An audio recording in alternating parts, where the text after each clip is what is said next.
বাইতুল্লাহ শরীফে এখন একটা ঘোষণা হবে।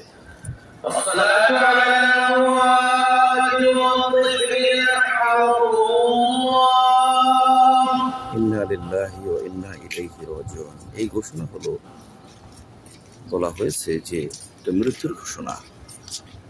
এখানে বলছেন যে আমওয়াত, বেশ কয়েকজন মৃত্যু, মানে একজন নয় একাধিক মৃত্যু আছে, এবং আতফাল অনেকগুলা শিশু আছে।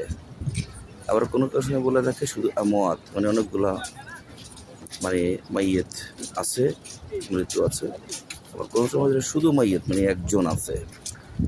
তো এই সময়ে নবী সাল্লাল্লাহু আলাইহি ওয়াসাল্লামের সুন্নাত হলো, যখন কেউ কারো মৃত্যুর খবর শুনবে তখন সে যেন, কোনো মুসলমান বলবে ইন্না লিল্লাহি ওয়া ইন্না ইলাইহি রাজিউন।